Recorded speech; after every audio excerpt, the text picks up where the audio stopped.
कप्तान हैं आप, पाकिस्तान के कप्तान हैं आप, पाकिस्तान की पहचान है आप, पाकिस्तान के खान हैं आप, वज़ीर आज़म इमरान खान हैं आप।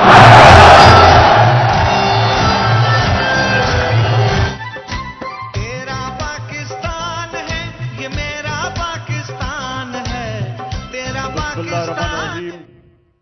बिस्मिल्लाहिर्रहमानिर्रहीम। इय्याक नअबुदु व इय्याक नस्तईन। मेरे पाकिस्तानियों, मैं सबसे पहले तो अल्लाह का शुक्र अदा करता हूं कि उसने आपके दिलों में डाला कि हर किस्म की रुकावट के बावजूद आप इतनी तादाद में आज मीनार पाकिस्तान यहां आए और मुझे सुनने आए। और इंशाअल्लाह आज जो मैं आपसे बातें करूंगा, मैं आपको यह बताऊंगा कि हमने अपने मुल्क को किस तरह इस दलदल से निकालना है, जिस दलदल में एक साजिश के तहत हमारी हुकूमत गिराई गई और इस मुल्क के बड़े बड़े जुराइम पेशा लोगों को हमारे ऊपर मुसल्लत किया गया। तो मैं आज आपको अपना प्रोग्राम दूंगा, लेकिन उससे पहले मेरे पाकिस्तानियों, एक चीज तो वाज़ेह हो गई, जो भी आज पावर में बैठे हैं उनको आज एक पैगाम जाना चाहिए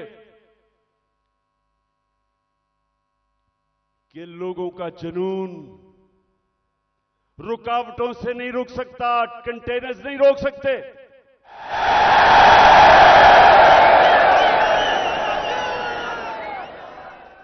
एक अंग्रेजी में एक मुहावरा है कि no force, no army can stop an idea whose time has come. कि जब अल्लाह लोगों के दिलों में एक सोच डाल देता है तो कोई दुनिया की ताकत उसको रोक नहीं सकती। आप कंटेनर्स रखें, 2000 हमारे कारकुनों को आपने छापे मार के जेलों में डाल दिया, ये जलसा फेल करने के लिए। खौफ और हिरासा फैलाया हुआ, सारे रास्ते में कंटेनर्स रख दिए। लेकिन जब अल्लाह लोगों के दिलों में एक सोच डाल देता है, कोई कंटेनर, कोई पुलिस, कोई रेंजर, कोई नहीं रोक सकता उनको। और ये कौम, मैं अल्लाह का खास शुक्र इसलिए भी अदा करता हूं कि मैं अल्लाह से दुआ करता था कि अल्लाह, मैं बाहर की दुनिया में इतना टाइम गुजारा, वो जिंदा कौमें मैंने देखी थी, मैंने लोगों को जुल्म के सामने खड़े होते देखा है, नाइंसाफी के सामने। मैंने बाहर के लोगों को अमर बिल मारूफ पे चलते देखा है, बुराई के खिलाफ खड़े हुए हैं, अच्छाई के साथ खड़े हुए हैं। लेकिन मैं अपनी कौम में ये नहीं देखता था। मैं अपनी कौम को, अफसोस से मुझे कहना पड़ता है कि हर किस्म का जुल्म बर्दाश्त करते देखा। और जब एक कौम जुल्म के सामने नहीं खड़ी होती, मेरे पाकिस्तानियों, वो गुलाम बन जाते हैं। और गुलामों की कोई हैसियत नहीं दुनिया में। मौलाना रूमी ने जिस तरह कहा कि जब मेरे अल्लाह ने तुम्हें पर दिए हैं, क्यों चूंटियों की तरह रेंग रहे हो? क्योंकि गुलाम रेंगते हैं, आजाद इंसान ऊपर जाते हैं। इल्लामा इकबाल, शायद ही मुसलमान दुनिया में इस तरह का ज़हन आया हो। उनकी शायरी, उनका फलसफा, गौर से उसको अगर आप पढ़ेंगे तो एक बार बार पैगाम वो देते हैं।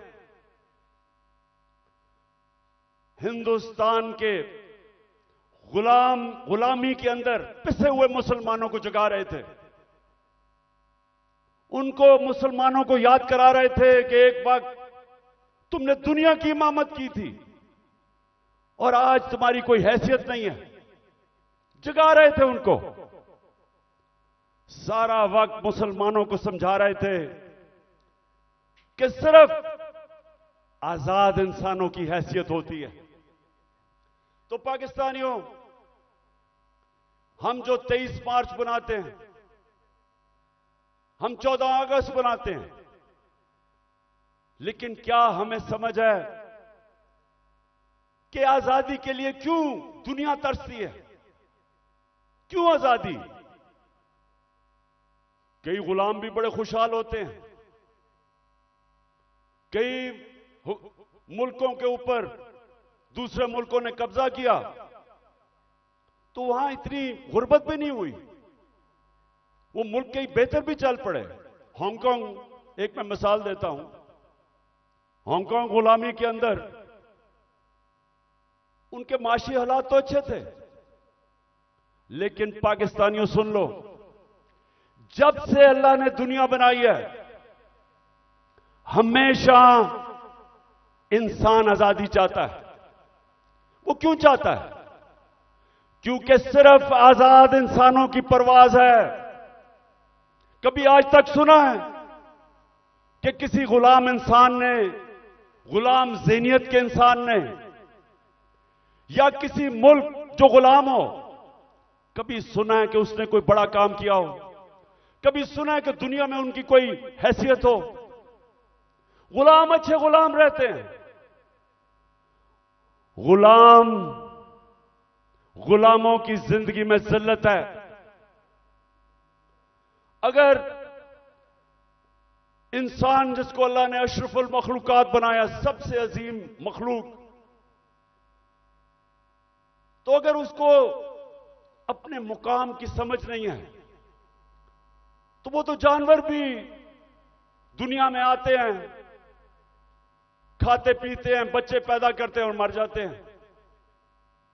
इंसान तो वो है जो अपना मुकाम समझता है। और इल्लामा इकबाल ने ये सोए हुए मुसलमानों को जगाने के लिए कुरान के अंदर से, आयतों के अंदर से उन्होंने शेर व शायरी की। बताया मुसलमानों को कि तुम्हारा मुकाम है कि तुम एक अजीम कौम थे, क्यों ऊपर गए और आज क्यों नीचे हो? तो पाकिस्तानियों,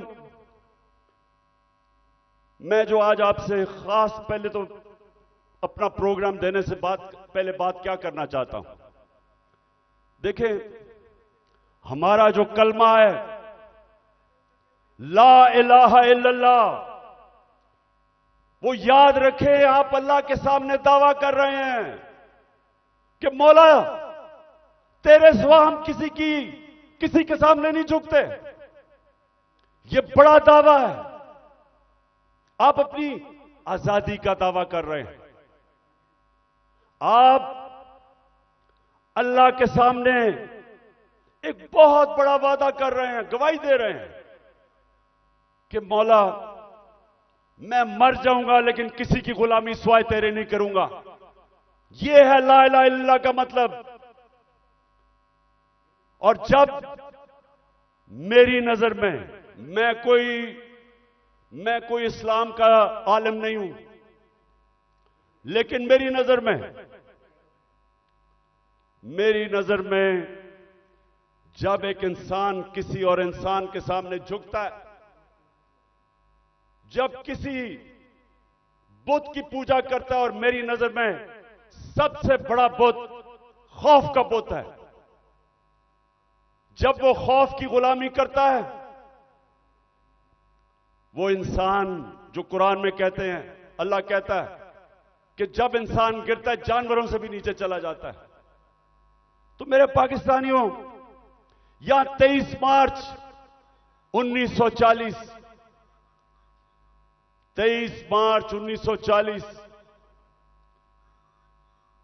मेरे सबसे पाकिस्तान के अजीम लीडर कायद आजम, उन्होंने एक बहुत बड़े ख्वाब पाकिस्तान की रेजोल्यूशन पास की थी।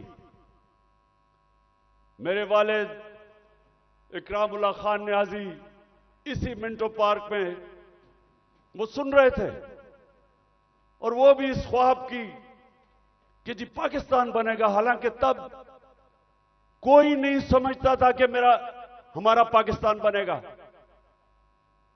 कायद आजम जब पाकिस्तान में, जब अभी पाकिस्तान नहीं बना था, जब कराची में पाकिस्तान बनने से 3 हफ्ते पहले जब वो कराची आते हैं तो अपने असिस्टेंट एडमिरल एहसन को कहते हैं, ये एडमिरल एहसन अपनी डायरीज में लिखते हैं, वो कहते कायद आजम कहते कि मैं नहीं समझता था मेरी जिंदगी में पाकिस्तान बनेगा। बड़ा मुश्किल था यह मुल्क बनना, बड़ा ख्वाब था।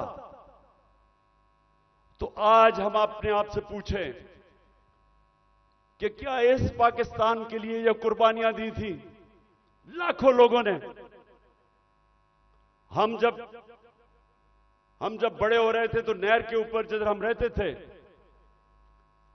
वहां मेरी वालदा बताती थी कि जब पार्टीशन हुई तो जो कत्लेआम हुई बॉर्डर के ऊपर, कहती वहां औरतें आई हुई होती थी, 10-15 औरतें इकट्ठी, आदमी कितने सारे आदमी कत्ल हो गए। सारा कोई कहानी थी कि जी मेरी बेटी जो उठा के ले गए, बच्चे मार दिए। यानी ऐसी दर्दनाक कहानियां थी कि किस खून की कुर्बानी से यह मुल्क बना था। और वो सब आते थे कि जी एक ख्वाब लेके आए थे पाकिस्तान का। तो हमें आज मेरे पाकिस्तानियों पूछना चाहिए अपने से कि किधर हम गलत गए, क्या वजह है कि ये वो एक अजीम मुल्क नहीं बन सका। तो मैं आज आपको सबसे पहली बात ये बताता हूं, इसलिए नहीं बना कि हम कभी आजाद ही नहीं हुए। अंग्रेज तो चला गया, लेकिन जो हमारे मुल्क के ऊपर मुसल्लत हो गए लोग, उन्होंने तो कभी आजाद नहीं किया पाकिस्तान को। और आजादी होती क्या है? एक तो होती है कि हिंदुस्तान से अंग्रेज चला गया, हम आजाद हो गए, पाकिस्तान बन गया। लेकिन दूसरी आजादी, और ये मैं आज आपको पहले बात करूंगा और फिर अपना प्रोग्राम दूंगा, दूसरी आजादी क्या है, जो असल आजादी है। असल आजादी आपको इंसाफ देता है। एक कौम को असल आजादी तब मिलती है जिस कौम में कानून की हुक्मरानी होती है, जिधर इंसाफ होता है। और इंसाफ का क्या मतलब? कि जिधर ताकतवर और कमजोर कानून के सामने एक बराबर, जिधर कानून कमजोर आदमी को ताकतवर से तहफ्फुज देता है। जब एक माशरे के अंदर एक मुल्क का कानून एक कमजोर को ताकतवर से तहफ्फुज देता है, वो इंसानों को आजाद कर देता है। और वो ये आजाद इंसान मुल्क को उठा देते हैं। तो जो आजादी हमें रूल ऑफ लॉ से मिलनी चाहिए थी, कानून की हुक्मरानी से जो आजादी मिलनी चाहिए थी, वो नहीं मिली। क्यों नहीं मिली? पहले मार्शल लॉ लग गया। मार्शल लॉ का मतलब यह कि आपका आइन खत्म हो गया। जो ताकतवर है वो फैसला करेगा कि कौन सा कानून पे वो चलेगा और कौन से पे नहीं चलेगा। तो मार्शल लॉ लग गया। शुरू में जी लोगों ने बड़ा कहा कि हमारे मुल्क के हालात बड़े बुरे थे, सियासतदान तो काम के नहीं थे। तो चले जी ठीक है, मार्शल लॉ लग गया, हमें खतरा था हिंदुस्तान से। उसके बाद जैसे ही पॉलिटिक्स वापस शुरू हुई, हमारी बदकिस्मती यह कि जो हमारे डेमोक्रेट्स आए, उन्होंने भी कभी कानून की हुक्मरानी नहीं की, वो खुद अपने आप को कानून के ऊपर कर दिया। जब मार्शल लॉ आता था, कानून खत्म, आइन खत्म। लेकिन जब हमारे लोग जो डेमोक्रेट्स अपने आप को कहते थे, उन्होंने भी कानून को नहीं चलने दिया, अपने लिए एनआरओ ले लिया, बाकियों को चोरों को बेशक पकड़ो लेकिन हम कानून से ऊपर है। तो जब कानून की हुक्मरानी नहीं आई पाकिस्तान में, लोग तो आजाद नहीं हुए। तो यहां जंगल का कानून रहा है, जो ताकतवर है वो जो मर्जी कमजोर के खिलाफ करे, वो कमजोर बेचारा बेबस है, क्योंकि मुल्क का कानून उसकी हिफाजत ही नहीं करता, और इसलिए लोग गुलाम रहते हैं। आज आप अपने पाकिस्तानी जो यहां से गए हैं बरतानिया, जो यूरोप गए हैं, जो पाकिस्तानी मुल्क से बाहर गए हैं, उन मुल्कों में जिधर हकीकी जमहूरियत है और हकीकी आजादी है, पूछे उनसे कि क्या उनके मुल्क में कब्जा ग्रुप होता है? कब्जा ग्रुप वो होता है जो ताकतवर कमजोर की जमीन पे कब्जा करता है और कानून बेबस होता है। जिस मुल्क के अंदर ताकतवर कमजोर के ऊपर जुल्म कर सके, उनको बनाना रिपब्लिक्स कहते हैं। और जो मुल्क खुशहाल हैं, जिधर हम कोशिश करते हैं यहां से लोग वीजा लेके जाने के लिए, वहां क्या फर्क है? उधर एक लफ्ज इस्तेमाल आजकल हो रहा है, level playing field. Level playing field का मतलब यह नहीं है कि इमरान खान के हाथ पीछे बांध लो और दूसरे को सारा इंतजामिया सारी उसकी मदद करे और तब इलेक्शन लड़ाओ। लेवल प्लेइंग फील्ड का मतलब होता है कि कमजोर और ताकतवर कानून के सामने बराबर। इसलिए वो माशरे खुशहाल हैं। हमारा मसला क्या है? हमारा मसला यह है कि हमारी बदकिस्मती है। बेचारे गांव के अंदर जाओ, आदमी थाना कचहरी पटवारी वो ठोकरें खाता फिरता है। इंग्लैंड के अंदर, यूरोप में क्यों नहीं थाना कचहरी पटवारी? वहां क्यों नहीं है? क्योंकि इंसाफ है।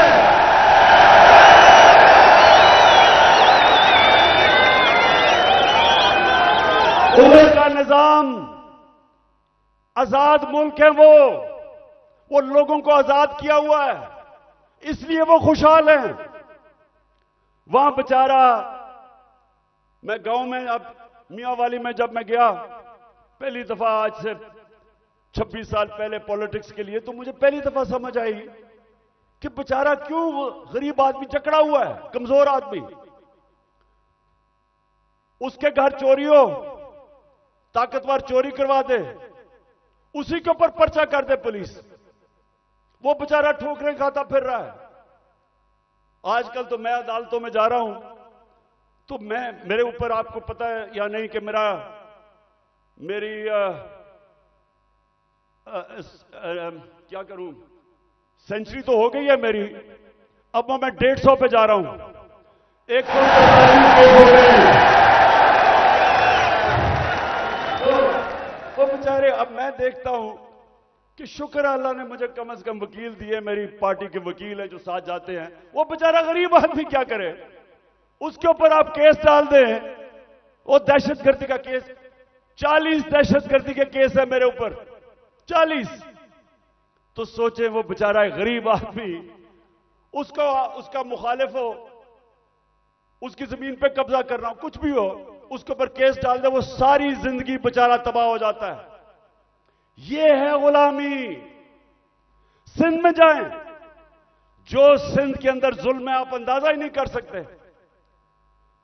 जो वहां के इस वक्त मुसल्लत हैं, जिसको जरदारी सिस्टम कहते हैं। कोई लोग उनके सामने बेबस हैं, मिजाल नहीं है कुछ कर सके। पुलिस थाने जाएंगे वहां डरते हैं, गुंडे पाले हुए हैं जो उनको पैसे ले लें, कुछ कर दें, डराएं धमकाएं। कोई आदमी आवाज अपनी नहीं उठा सकता जुल्म के खिलाफ। गुलाम है, कैसे कौम उठ सकती है? तो जो आज मैंने आपसे ये जो बात कर रहा हूं आजादी की, क्योंकि असल में हमारी जंग है हकीकी आजादी की। और हकीकी आजादी तब आएगी जब मुल्क में रूल ऑफ लॉ और इंसाफ होगा। जब इंसाफ होगा, लोगों के हुकूक होंगे। जब लोगों के हुकूक होंगे, जब एक मुल्क का अदालती निजाम लोगों की हकूक की हिफाजत करेगा, आपको कोई लंदन या इंग्लैंड जाना नौकरियों के लिए नहीं पड़ेगा, कोई यूरोप नहीं जाना पड़ेगा नौकरियों के लिए। अल्लाह ने इस मुल्क को हर चीज दी है, हमें कोई जरूरत नहीं है कि वीजों के पीछे लाइनों में खड़े हों, फिर पैसे दें। बेचारे वो पाकिस्तानी, मैं तो खैर सब पे भी दिल रोता है, लेकिन जो पाकिस्तानी, कितने लोग हमारे डूबे हैं कि रात में वो छोटी सी किश्तियों के अंदर किसी तरह यूरोप में घुसते घुसते, हमारी बेचारी हॉकी प्लेयर वो जा रही थी कि किसी तरह वो यूरोप चली जाए, वो बेचारी डूब गई और लोगों के साथ। क्यों है? इसलिए नहीं कि पाकिस्तान में वसाइल की कमी है। मैं 3.5 साल जब प्राइम मिनिस्टर रहा हूं, मुझे खुद हैरत होगी कि अल्लाह ने इस मुल्क को क्या क्या नेमतें बख्शी हैं। लेकिन जब कानून ही नहीं है, जब इंसाफ ही नहीं है, जब जिसकी लाठी जिसकी भैंस, जब तक का गोबर नहीं करे, वो मुल्क कैसे उठ सकता है? कौन सी आप इकोनॉमिक पॉलिसी लेके आएंगे उस मुल्क में जिधर इंसाफ ही नहीं है, जिधर कॉन्ट्रैक्ट एनफोर्समेंट नहीं है, जिधर रूल ऑफ लॉ नहीं है? आप जो मर्जी कर लें, उस मुल्क की किस्मत तो तबाही है। इसीलिए हजरत अली ने फरमाया था कि कुफर का निजाम चल जाएगा, लेकिन जुल्म का निजाम नहीं चल सकता। जब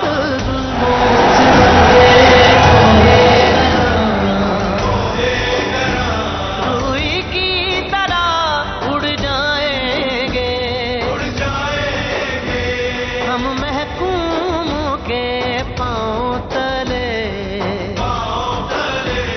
ये धरती धड़ धड़ धड़केगी और अहले हुक्म के सहरुख पे जब बिजली कड़कड़ कड़केगी हम देखेंगे। अच्छा मेरे पाकिस्तानियों, मैं एक तारीख का तालिब इल्म हूं। मैंने शुरू में जैसे मैं प्राइम मिनिस्टर बना, मैंने अपनी कौम को समझाने की कोशिश की कि मेरा जो अल्लाह है,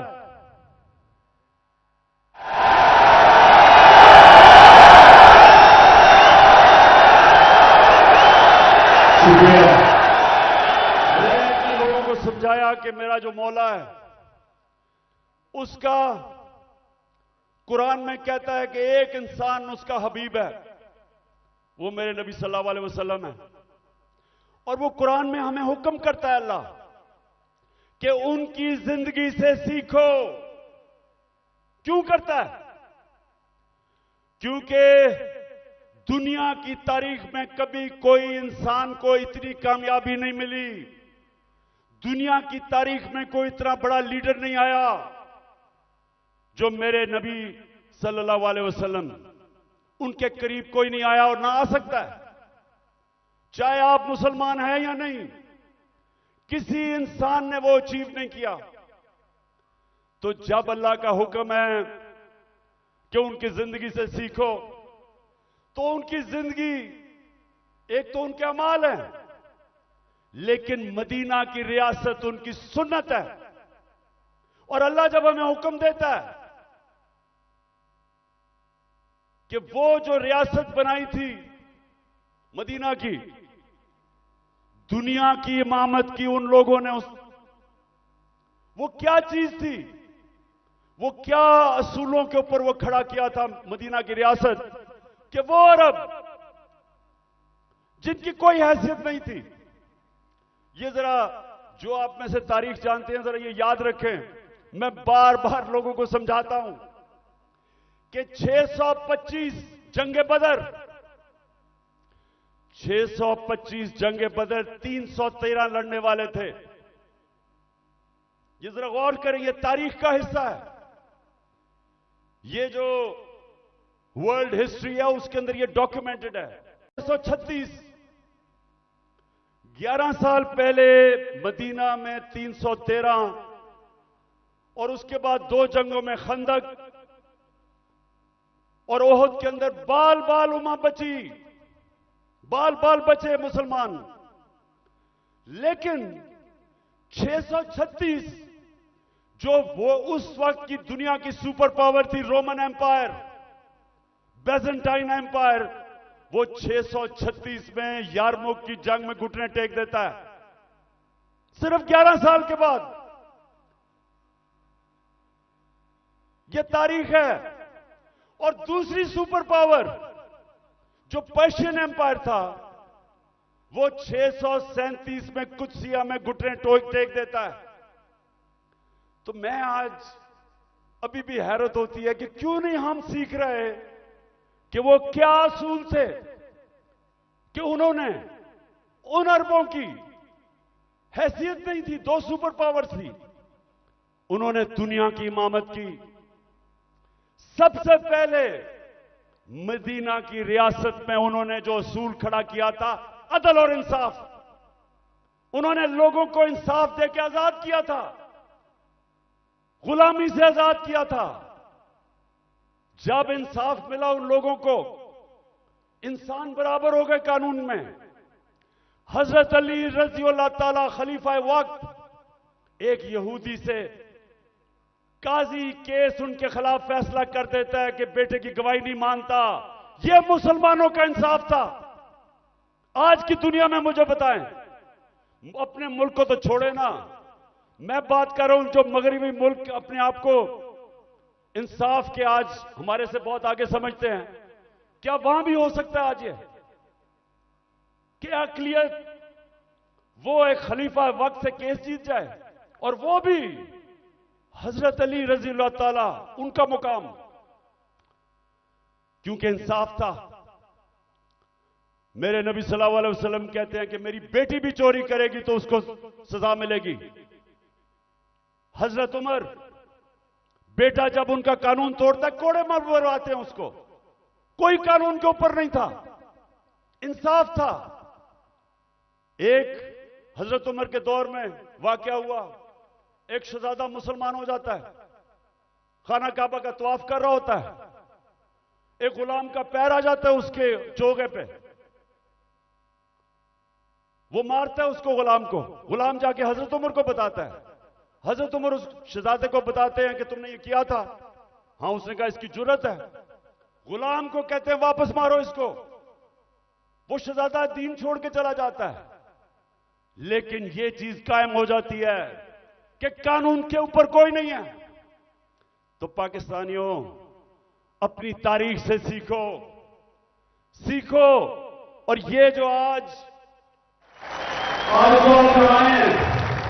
मैं आज आपको उस नए दौर की तरफ लेके जा रहा हूं कि जब तक इस मुल्क में कानून की हुक्मरानी नहीं आएगी, हमारी जिंदगी में जिल्लत है। वो प्राइम मिनिस्टर भीख मांग के फिर रहा है, ठोकरें खा रहा है।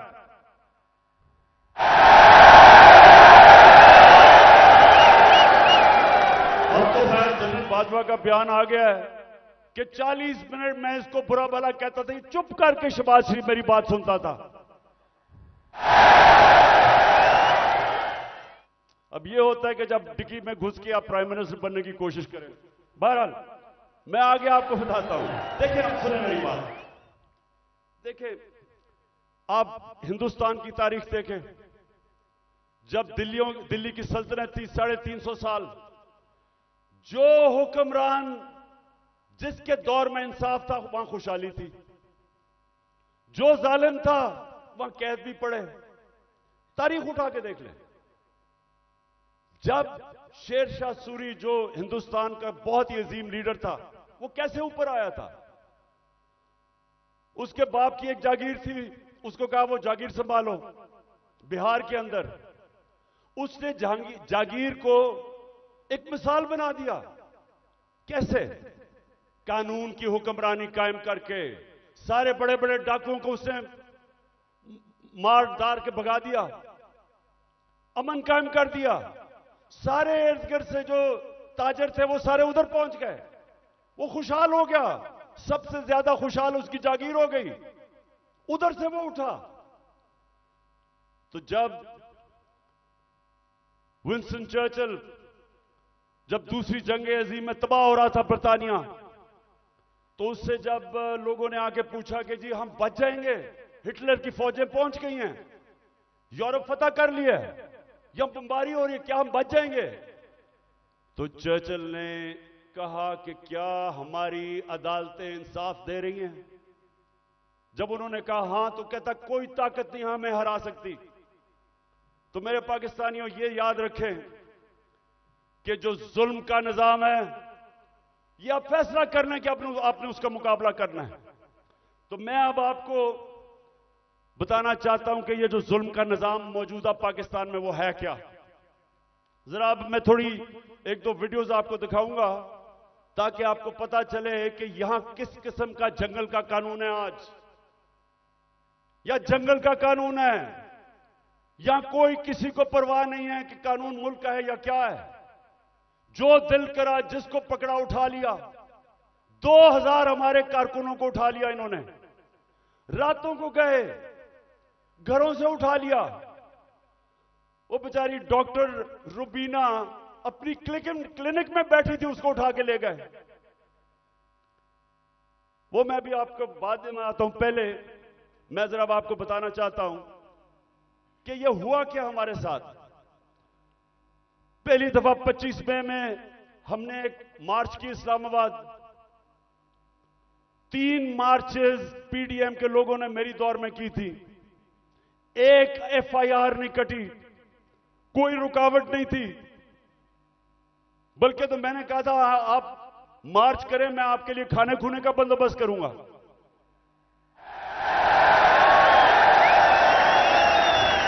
और मुझे बेचारे बिलावल पे बड़ा अफसोस था, वो मुझे डर था रोई ना पड़े, तो मैंने कहा मैं तुम्हारे लिए खाने का बंदोबस्त कर दूंगा।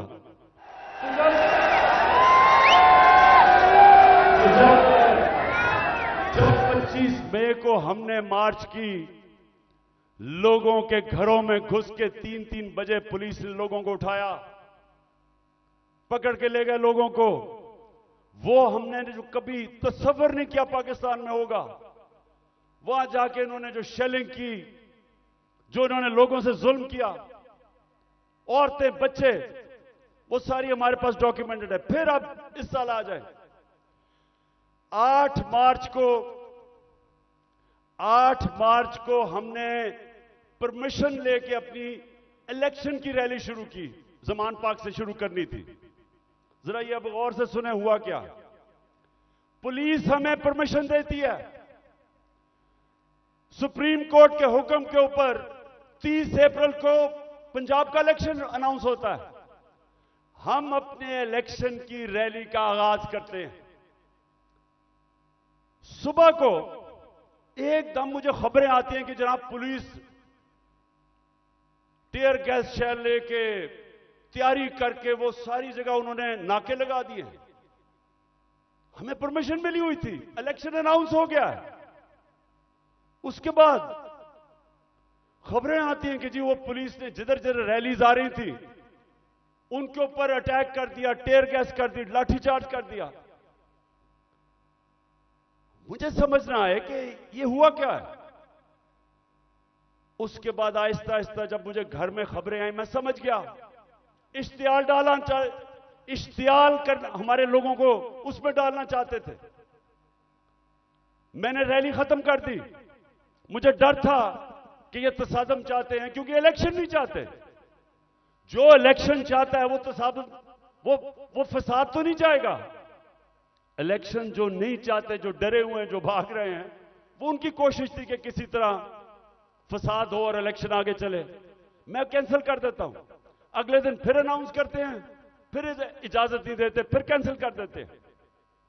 लेकिन जो वो 8 मार्च को हुआ, मैं ये चाहता हूं कि जरा ये आप वीडियो देखें कि एक पुरअमन रैली जिसकी इजाजत है उससे हुआ क्या, ये जरा देखें पहले। इन्होंने कुछ मिलाया पर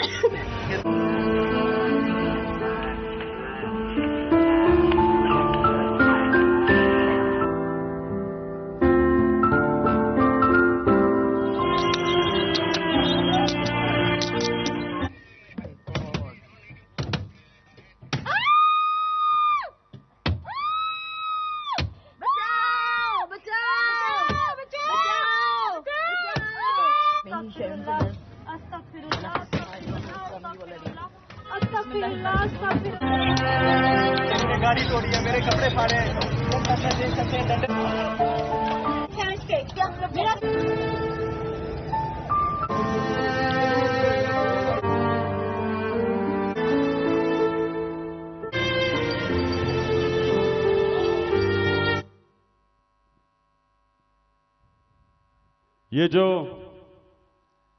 ये जो आपने देखा, ये आराम से रैली में लोग जा रहे हैं और उनके ऊपर ये पुलिस का तशद्दुद होता है। लेकिन जो सबसे तकलीफदेह चीज है, मैं वो चाहता हूं आप देखें।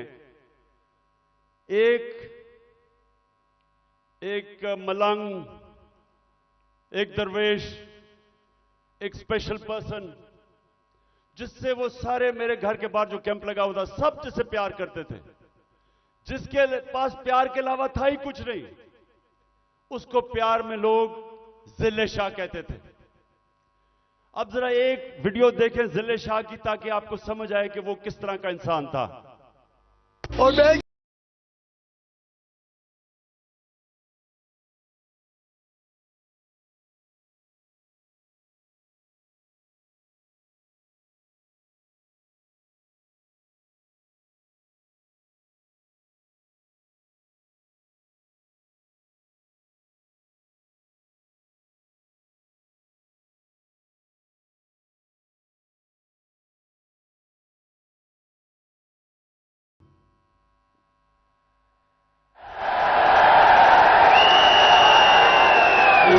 उठाया और लोगों को भी पकड़ा, इसको उठाया। और मेरे ख्याल में इन दरिंदों को समझ नहीं आई कि वो स्पेशल चाइल्ड है। इन्होंने उसको मारा होगा, उसने आगे से इस तरह की बातें, क्योंकि उसके पास तो वो तो एक जुनूनी आदमी था, अपनी दुनिया में रहने वाला। इन्होंने उसके ऊपर तशद्दुद किया। पोस्टमार्टम रिपोर्ट के मुताबिक 26 जगह इन्होंने उसको तशद्दुद किया और उसको मारा। उसके जो जख्म थे वो सारे सोशल मीडिया पे थे। और जिले शाह को इन्होंने मार के सड़क के किनारे फेंक दिया। और ये बेगैरतों ने सिर्फ ये नहीं किया, उसका कत्ल का केस मेरे पे डाल दिया कि इमरान खान ने कत्ल कर दिया। और ये मैं पाकिस्तानियों को बताऊं, किसी आजाद मुल्क में यह नहीं हो सकता।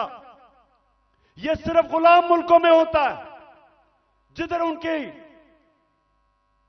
उनको उस मुल्क का कानून जिनकी हिफाजत नहीं करता, ताकतवर ऐसी हरकतें करता है। यह सारे पाकिस्तान में आज कमजोर लोगों से होता है, उन पे जुल्म भी होता है और पर्चे भी उन पे कटते हैं। ये जिले शाह को जिस बेदर्दी से उन्होंने कत्ल किया, मेरे पाकिस्तानियों, मैं तो अल्लाह के सामने ये वादा कर बैठा हूं कि अल्लाह मुझे जिंदगी दे, जिन लोगों ने, जिन्होंने इसको कत्ल किया था, इनको इस मुल्क में कानून के तहत, वैसे नहीं, दिल तो मेरा करता है वैसे ही इनको बंदोबस्त करूं, लेकिन कानून के तहत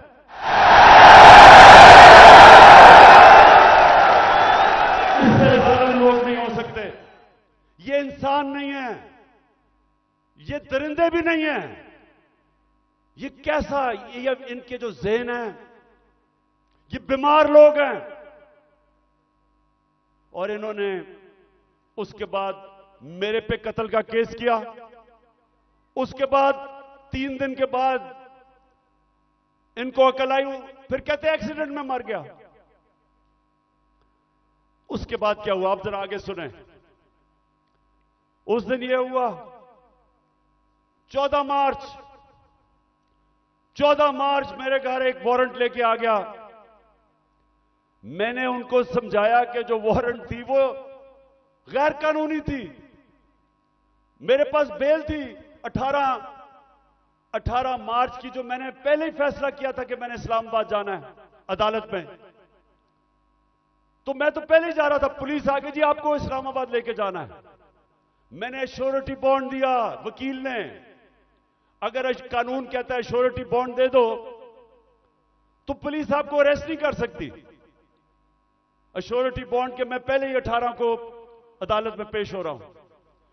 इन्होंने मेरा श्योरिटी बॉन्ड नहीं लिया।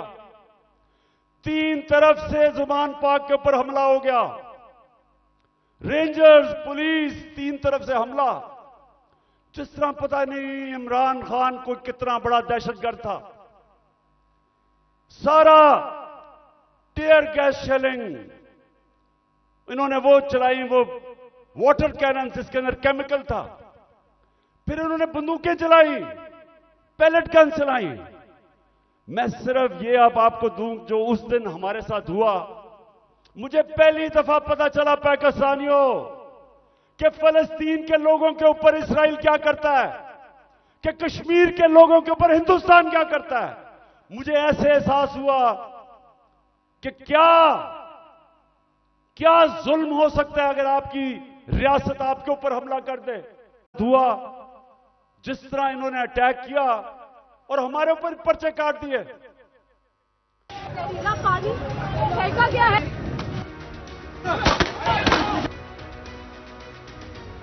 गाड़ी में ले आओ भाई। ये शेल है जो फायरिंग कर दी उन्होंने सीधी। 2 घंटे से लड़ रहे हैं उनके साथ। इन लोगों ने मुझे जो ना पकड़ के मुझे जो ना इतना मारे। गोली हम पे चल रही थी, ये देखो जी। ये वो जगह है जहाँ पे पुलिस ने जो बुलेट फायर की हैं वो लगे हैं। सीधे चल मारे इन्होंने।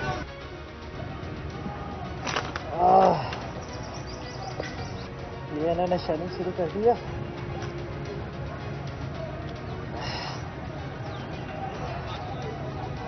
और ये अंदर आग लग गई है। ये आई बचे। आज अगर आप फ्रांस में देखें, वह लोग मुजाहरे कर रहे हैं पेंशन्स के ऊपर। कभी आपने टीवी के ऊपर देखा वो चीजें भी जला रहे हैं, वो गाड़ियां भी जला रहे हैं।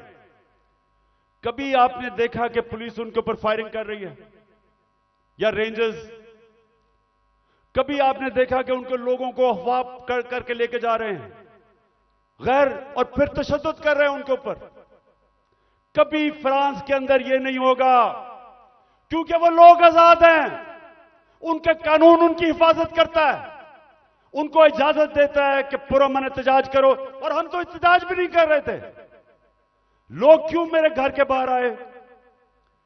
क्योंकि लोगों को पता था कि ये मुझे अरेस्ट जो करने आए हैं वो गैर कानूनी है।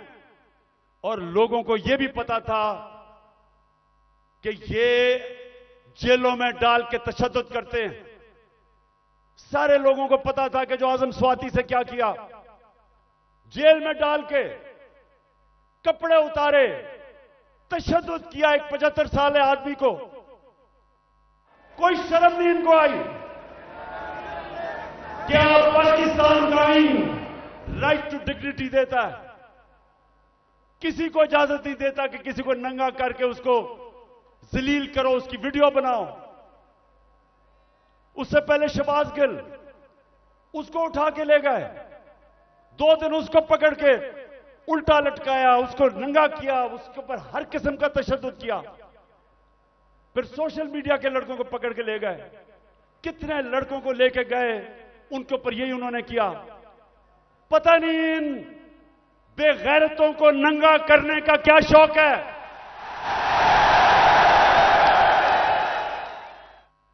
जो ये कर रहे हैं इनको साइकाट्रिस्ट के पास लेके जाएं। ये नॉर्मल लोग नहीं हैं, ये ज़हनी मरीज हैं। बच्चों को जाकर नंगा करके उनकी तस्वीरें उनको डरा धमका देते हैं। और लोगों को सब जो मेरे घर के बाहर क्यों लोग आए?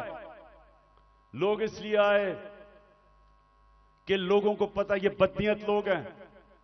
ये जो फैसले कर रहे हैं कि उसको पकड़ के लेके जाओ, जब पता था कि मेरी बेल है और गैर कानूनी चीज पे कोई केस मेरे ऊपर नहीं है, हर दूसरे दिन कोई नया केस आ जाता है। क्या कौम 50 साल से मुझे जानती है? क्या कौम मानेगी कि इमरान खान दहशतगर्द है? 40 दहशतगर्दी के केस है, कत्ल का केस है, दीन मजहब का केस है, तौहीन मजहब का, गद्दारी का केस है। जो लोग इस मुल्क से पैसा लूट के बाहर गए वो तो फैसले कर रहे हैं आज। जिन लोगों ने फौज के खिलाफ वो मेमो गेट के अंदर जरदारी ने जो अमेरिकनों को कहा कि हमारी फौज से बचा लो, वो आज फैसले कर रहा है मुल्क के। उधर नवाज शरीफ जिसने डॉन लीक्स के अंदर जो उसने अपनी फौज की शिकायतें कर रहे हैं हिंदुस्तान को, वो आज फैसले कर रहा है। और इमरान खान जिसका जीना मरना पाकिस्तान में है, जिसकी ना कोई बार प्रॉपर्टी ना दौलत, सब कुछ बेच के आज अपने मुल्क में ले आया है, उसको गद्दार बना दिया है।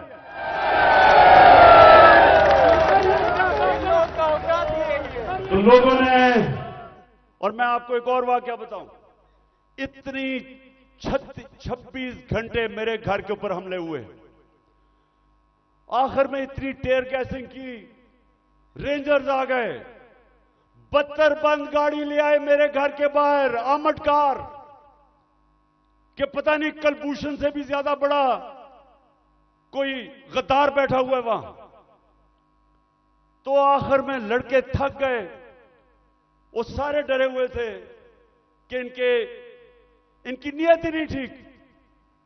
पहले इन्हीं लोगों ने तो पहले मुझे कत्ल करने की कोशिश की है, अब यही लोग अब मुझे जेल में लेके जाएंगे, सब डरे हुए थे। तो मैंने जब सुबह आखिर में इन्होंने एक इतनी बड़ी वारदात की जो आर्मर्ड कार के साथ आ गए, तो मैंने उनको सबको कहा, 50 लड़के रह गए थे, मैंने उनका देखो बात सुनो, मैं यहां खून नहीं चाहता, तो मैं अपना बैग पैक किया हुआ था, मैं क्या मैं जा रहा हूं, मैं अपने आप को हिरासत में देने लगा हूं क्योंकि मैं नहीं चाहता आपका किसी का खून हो।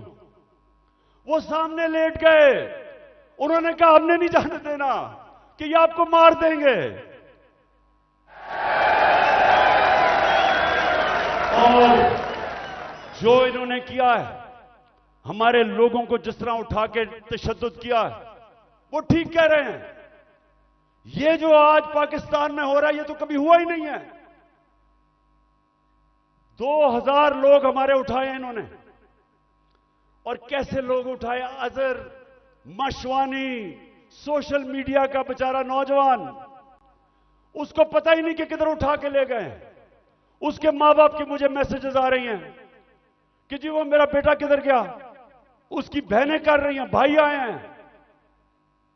उसको हसन न्याजी मेरा भांजा इंग्लैंड से बैरिस्टर बन के आया कि जी मैं पाकिस्तान की खिदमत करूंगा, वो बेल लेके आया, उसको उठा के ले गए। और क्योंकि वो मेरा भांजा था, उसके ऊपर उन्होंने तशद्दुद किया। वही उन्होंने जो किया कि उसको जलील करने के लिए जो सबसे करते हैं बेगैरत लोग, कि शर्म नहीं आती कि आप उनके कपड़े उतारें और आप उनको जलील करें। जलील तो आप हैं, अल्लाह कभी जलील नहीं होने देता किसी को, उसके हाथ में इज्जत और जिल्लत है।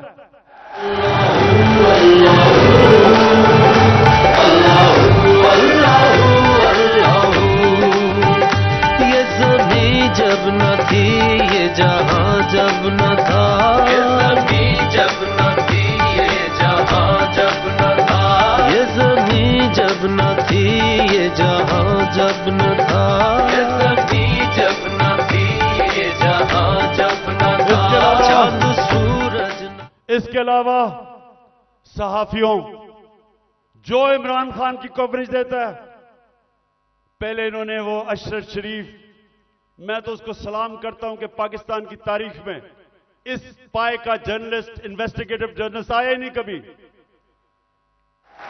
वो आदमी जिसकी कोई कीमत नहीं थी, जमीर की कीमत नहीं थी, खौफ को काबू पा चुका था। धमकियों के बावजूद वो खड़ा था राह हक पे, मुल्क से बाहर गया, कत्ल करवा दिया। साबर शाकर मुल्क से बाहर है, डॉक्टर पीरजादा वो मुल्क से बाहर है। जो आदमी इमरान खान की कोई पॉजिटिव चीज उसके पीछे पड़ जाते हैं। बोल चैनल उसके सरबराह को पकड़ के जेल में डाला, तशद्दुद किया। ARY के ऊपर पूरा जोर लगाया हुआ कि इमरान खान को ना दिखाओ।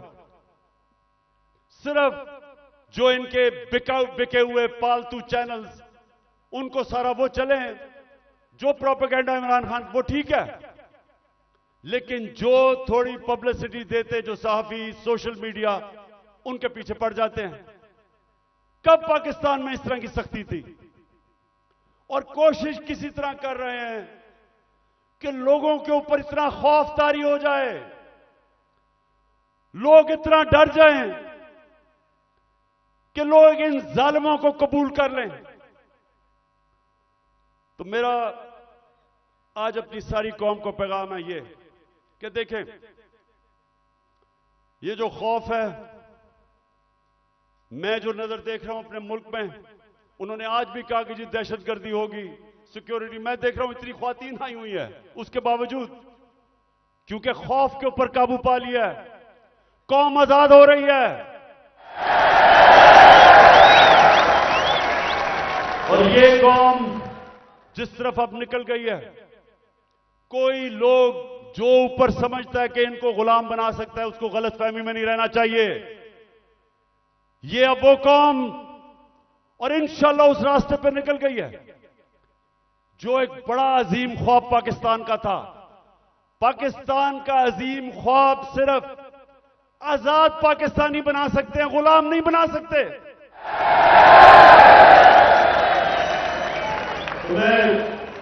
पहले तो मैं और भी बता दूं कि मुझे इतना अफसोस है जिस तरह के लोगों को पकड़ा। आमिर मुगल हमारा, उसके बच्चों को ले गए, वो हमारा कारकुन इस्लामाबाद में बच्चे पकड़ के ले गए उसके। ये कब हुआ? और सिर्फ सारों को डरा धमका रहे हैं। इनका ख्याल था कि आज कोई आएगा ही नहीं मीनारे पाकिस्तान में, कि डर इतना हो गया, लोगों को डर हो गया है। अच्छा जी, मैं अब दूसरी चीज पे आता हूं।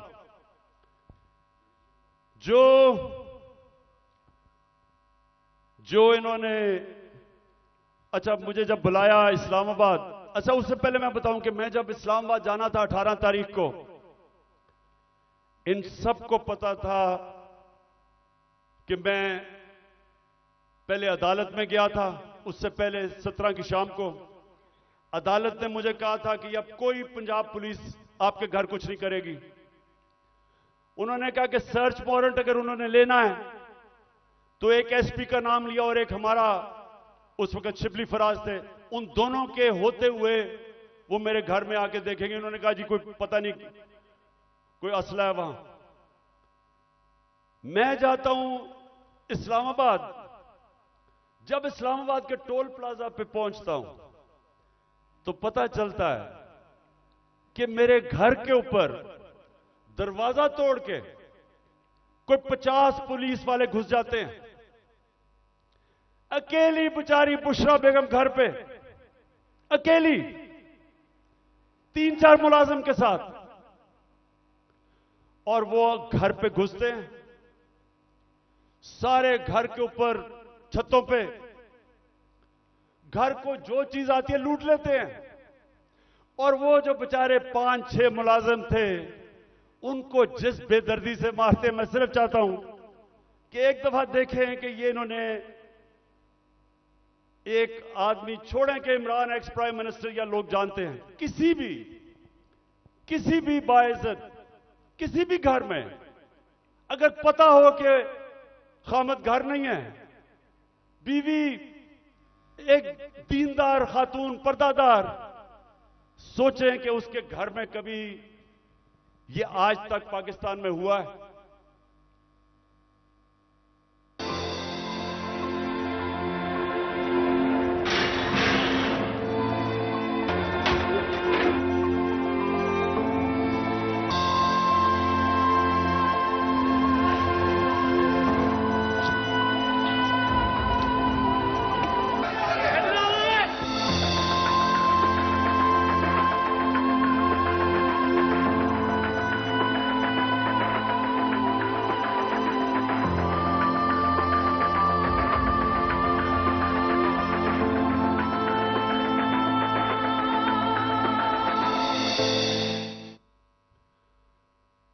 मैं वो सारे जो ऑफिसर्स इस मुल्क में, हमारे जजेस साहिबान, पुलिस के ऑफिसर्स, फौज के ऑफिसर्स,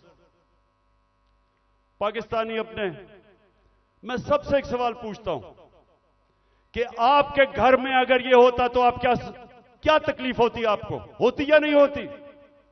अगर आप में गैरत हो और आपकी बीवी बेचारी अकेली घर हो और उसमें इस तरह के, और ये इंसान नहीं है, वो बेचारे 5-6 नौकरों को उठा उठा के मारा, जिस तरह किसी का बाजू तोड़ दिया, एक को बेचारे खसामे को पकड़ के जेल में ले गए हैं।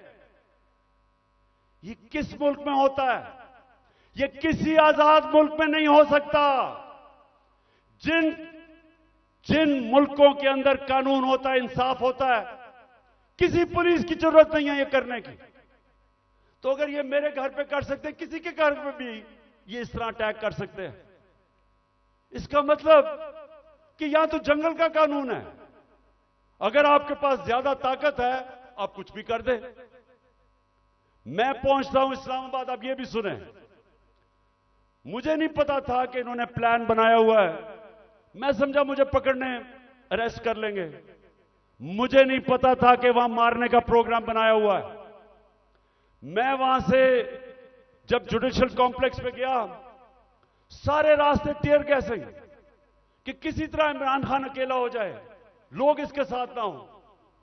लोग आके घरों से लोग निकल के साथ चलना शुरू हो गए, उनके ऊपर टीयर गैसिंग। अब मैं आखिर में पहुंचता हूं अपनी हाजिरी लगाने के लिए अदालत में। 5 घंटे लगते हैं मुझे टोल प्लाजा से, इस्लामाबाद से जुडिशियल कॉम्प्लेक्स, जो 20 मिनट का रास्ता था। सारा रास्ता पुलिस और रेंजर्स के, जिस तरह कालभूषण से भी बड़ा, जिस तरह मैंने कहा कोई दहशतगर्द आ रहा है। 40 मिनट में बाहर खड़ा रहता हूं, और जब बाहर पहुंच रहा होता हूं तो ऊपर से पुलिस पत्थर फेंक रही होती है, लोगों को इश्तियाल दे रही होती है कि किसी तरह वहां तसादम हो, और तसादम के अंदर इमरान खान को कहें जी वो मुर्तजा भुट्टो टाइप कत्ल हो गया। जरा ये सोचें कि ये कभी किसी पाकिस्तान के पॉलिटिकल पार्टी के हेड से हुआ ये। अब पहले तो आप जुडिशियल कॉम्प्लेक्स से देखेंगे पुलिस पत्थर मार रही है। ये जो बोल रहे हैं जी कि पुलिस वाले पथराव नहीं कर रहे थे, पुलिस वालों ने पथराव जितना किया है इतनी इन्होंने, ये देखो ये गवर्नमेंट, ये पुलिस, ये किस तरह पत्थर मारी है, जो कि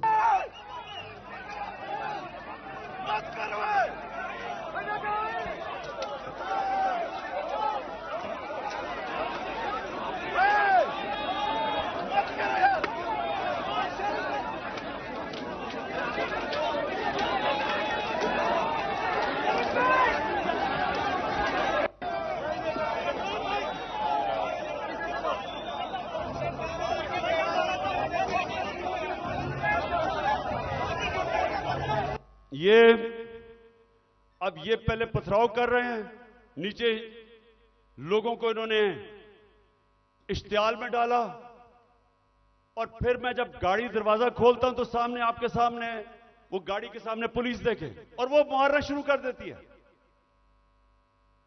और फिर हमारा एक पीटीआई का एक कारकुन आता है मेरी गाड़ी में और वो अंदर से आता है, कहता है जल्दी से निकलें, यहां अंदर सारा नामालूम अफराद कब्जा करके बैठे हुए हैं, सीटीडी की वर्दियों में वो हैं और उनका कोई और, उनके अज़ाइम कुछ और हैं और अल्लाह बचाने वाला है कि हम बिल्कुल ठीक टाइम पे वहां से निकलते हैं। जब निकलते हैं तो आईजी इस्लामाबाद पुलिस वालों को गालियां निकालते, तुमने निकलने क्यों दिया। यह हो रहा है आज मेरे साथ।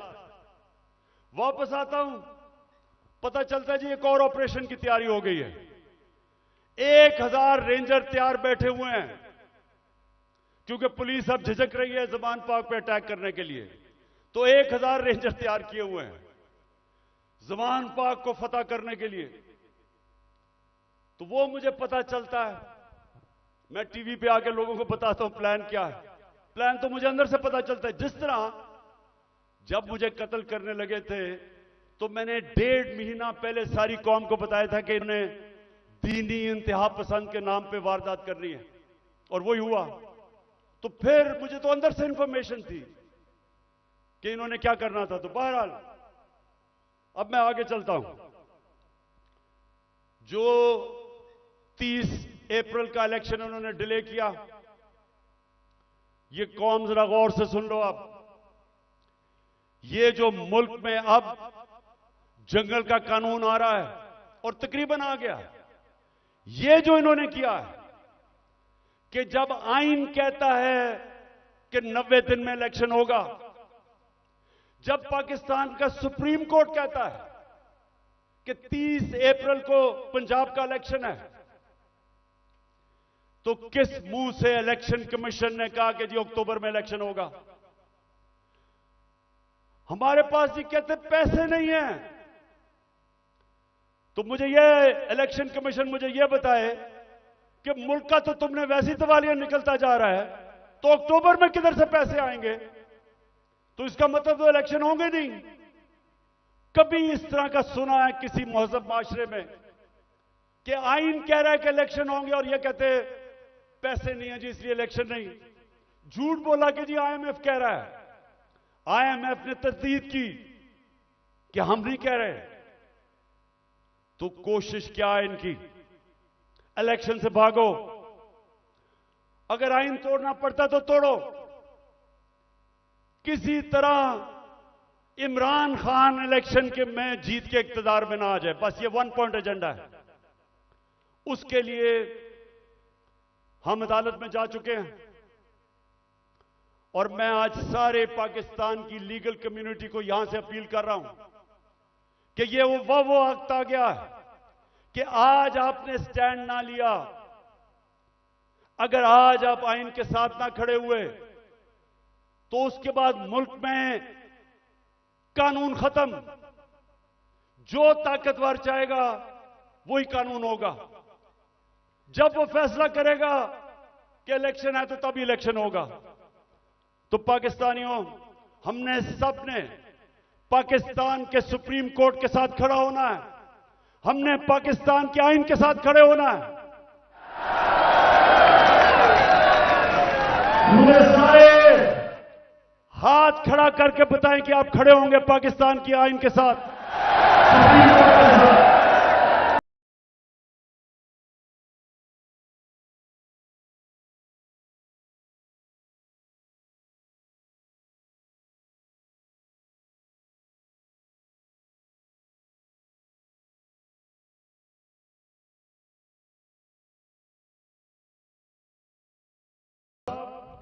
अब मैं सिर्फ माशरत के ऊपर 2-3 चीजें कहना चाहता हूं, क्योंकि 6 लोग आटे की लाइनों पे खड़े होकर बेचारे जान बहाक हो गए।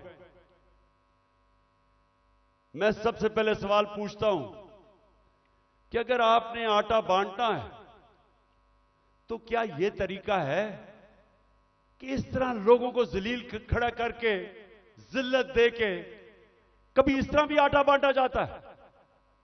हमने अपने एहसास प्रोग्राम में 14,000 रुपया जो स्टाइपेंड दिया था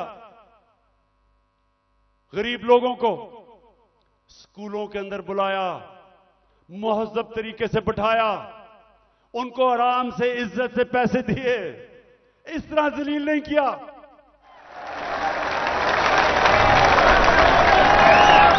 और दूसरा, मैं आज सिर्फ यह सवाल पूछना चाहता हूं कि कौन सी ऐसी चीज, क्या क़यामत आ गई कि हमारे पिछले अप्रैल के अंदर जब हमारी हुकूमत थी 1 किलो आटा 55 रुपए का था, आज 115 रुपए का गवर्नमेंट का रेट है और बाजार में 155 रुपए का मिल रहा है 1 किलो। क्या हुआ? कौन सी क़यामत आ गई कि 3 गुना ज्यादा आटा बढ़ गया?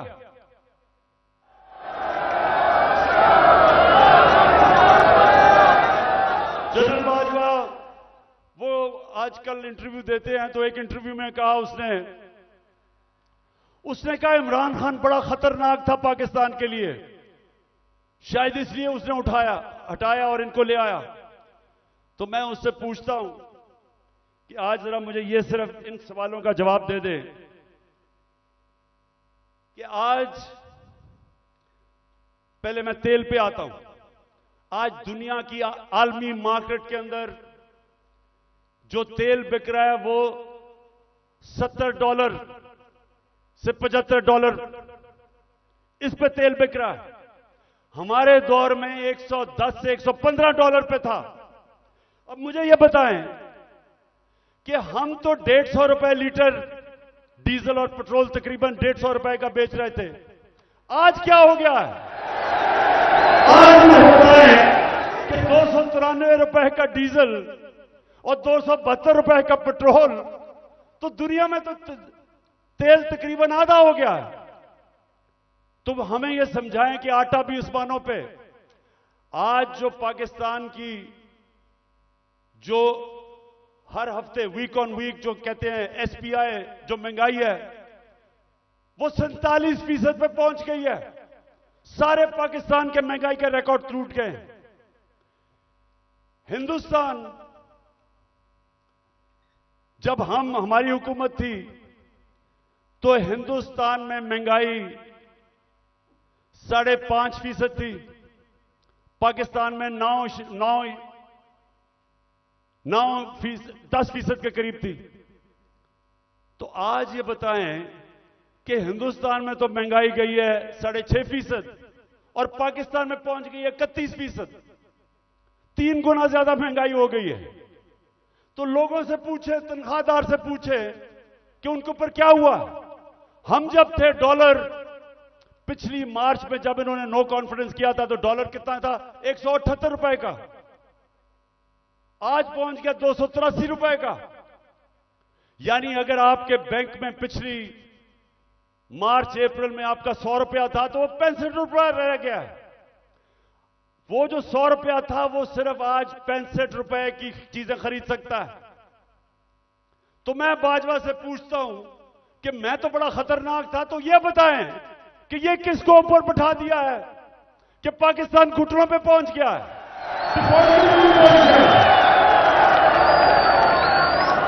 आपको आज से 10 महीने पहले मैंने एक स्टेटमेंट दी थी, समी इब्राहिम के साथ वो इंटरव्यू था। तो ये जरा छोटा सा क्लिप ये देख ले। ये आज से 10 महीने पहले था। तो इन्होंने असेंबली में कहा कि इमरान खान को गद्दार डिक्लेयर कर दो। मेरे ऊपर उन्होंने पार्लियामेंट में कहा कि रेजोल्यूशन पास करो गद्दारी की। उधर क्लिप सुन ले 10 महीने पहले यह क्या था। मैं आपको सीक्वेंस बता देता हूं ना। ये जब से आए हैं रुपया गिर रहा है, स्टॉक मार्केट, चीजें महंगी, डिफॉल्ट की तरफ जा रहा है पाकिस्तान। अगर हम डिफॉल्ट कर जाते हैं इसका मतलब पाकिस्तान बैंकरप्सी की जाता है। सबसे बड़ा इदारा कौन सा है जो हिट होगा? पाकिस्तानी फौज। जब फौज हिट होगी तो जो उसके बाद हमारे से कंसेशन क्या ली जाएगी जो यूक्रेन से उन्होंने ली थी डीन्यूक्लियराइज करने की। सबसे बड़ा तो मसला उनको, हमारी वाहिद मुसलमान मुल्क है जिसके पास न्यूक्लियर डिटरेंट है। जब वो चला गया फिर क्या होगा? मैं आपको आज कहता हूं पाकिस्तान के 3 हिस्से होंगे जो कि आप आम इनके थिंक टैंक्स, हिंदुस्तान के थिंक टैंक्स में देख लें, बाहर जो सारे बलूचिस्तान को अलहदा करने के प्लान हैं, इनके प्लान बने हुए हैं। तो इस वक्त अगर सही फैसले नहीं किए जाएंगे, मुल्क खुदकुशी करने पे जा रहा है। मैं इसलिए जोर लगा रहा हूं। 10 महीने पहले यह कहा था, आज खुद इनका डिफेंस मिनिस्टर कह रहा है कि हमारा दिवालिया निकल गया है। इसहाक डार सेनेट के अंदर कहता है कि हमें आईएमएफ कह रही है कि जो हमारा लॉन्ग रेंज मिसाइल प्रोग्राम है उसको रोको। आईएमएफ ने कहा, हमने नहीं कहा। तो मेरे पाकिस्तानियों, आज गौर से सुन लें, जब एक कौम माशी तौर पे जब वो गिरती है, तो जैसे ही वो गिरती है उसकी नेशनल सिक्योरिटी मुतासिर होती है। जब सोवियत यूनियन दुनिया की दूसरी बड़ी ताकत, सबसे बड़ी फौज, लेकिन जब माशी तौर पे वो गिरा तो वो टूट गया। हम भी आज उधर खड़े हैं। अगर हमने अभी, जो मैं ये अब अगली बात आपसे करना चाहता हूं कि अगर मैं अपनी एस्टैब्लिशमेंट इस सारे पाकिस्तानियों को बताना चाहता हूं कि अगर अभी हमने इस मुल्क को ना संभाला, ये सबके हाथ से निकल जाएगा। मैं आज अभी आपको अपना प्रोग्राम देने लगा हूं 10 पॉइंट का कि मैं आगे कैसे हमने मुल्क को निकालना है। तो मैं उससे पहले मैं आज पाकिस्तान की एस्टैब्लिशमेंट से सवाल पूछता हूं कि मुझे यह बताएं कि यह तो वाज़ेह है, आपने फैसला किया हुआ है कि इमरान खान के ऊपर लकीर डाली हुई है, हमने जी इमरान खान को जीतने नहीं देना। ये सारा ड्रामा, सब कुछ, इलेक्शन डिले, ये सारा जो मेरे घर के ऊपर वारदात, लोगों को पकड़ा जा रहा है, मकसद एक है कि इमरान खान को हमने इक्तदार में नहीं आने देना। तो मैं आपसे पूछता हूं कि अगर चले ना आने दें, लेकिन अपना बताएं कि आपके पास कोई प्रोग्राम है? क्या आपके पास कोई प्रोग्राम है मुल्क को इस तबाही से निकालने का? क्या कोई रोड मैप है? मैं चैलेंज करता हूं कि ये जो ऊपर लोग बैठे हुए हैं, इनका कोई, ना इनके पास कोई अहलियत है, ना इनके पास नियत है। इन लोगों के तो सारे पैसे बाहर पड़े हैं। ये तो पाकिस्तान से जब मसला आता है ये बाहर भाग जाते हैं। तो इनके पास, अगर आप कोई समझते हैं कि ये मुल्क को संभाल सकेंगे जिस तेजी से हम नीचे जा रहे हैं, तो ये तो नहीं होने लगा। तो क्या आपके पास अगर और कोई प्रोग्राम है तो बताएं। अगर आप मुझे आज ये कह दें कि हमारे पास ये प्रोग्राम है, इससे मुल्क उठ जाएगा और इसलिए इमरान खान आपको नहीं आना चाहिए, मैं कहूंगा ठीक है, मैं अपने मुल्क के लिए पॉलिटिक्स कर रहा हूं, मुझे कोई क्या दे सकता है कोई, तो मैं ठीक है, लेकिन मुझे बताएं कि क्या प्रोग्राम है, क्योंकि मुझे पता है किसी के पास कोई प्रोग्राम नहीं है। प्रोग्राम अब ये मैं आपको बताने लगा हूं क्या है पाकिस्तान को। जिधर आज पाकिस्तान पहुंच गया, कोई आसान रास्ता नहीं है इसको इस मुश्किल से निकालने का। अब सारे मुश्किल फैसले हैं, लेकिन मुश्किल फैसले वो कर सकता है जिसके पास पब्लिक मैंडेट हो, जो इलेक्शन से पब्लिक की वोट के जरिए आया हो, जिसको पब्लिक जिस पे एतमाद करे, वो बड़े बड़े फैसले करेगा। वो इस मुल्क को जब तक एक वो जमात जो गवर्नमेंट में आएगी पब्लिक के मैंडेट से, पब्लिक की वोट से, वो पहला कदम होगा। क्योंकि जब एक 5 साल के लिए हुकूमत आएगी तो लोगों को, बिजनेस कम्युनिटी को एतमाद होगा कि पॉलिटिकल स्टेबिलिटी आ गई है। उसके बाद अगला स्टेप होगा। और मैं आज आपको बताऊं कि हमारा मसला क्या है। हमारा 2 मसले हैं। हम जितने भी पैसे टैक्स से इकट्ठे करते हैं वो काफी नहीं है, हमारे खर्चे बहुत ज्यादा हैं। हमें कर्जों के ऊपर किस्तें देनी पड़ती हैं, वो बढ़ती जा रही हैं।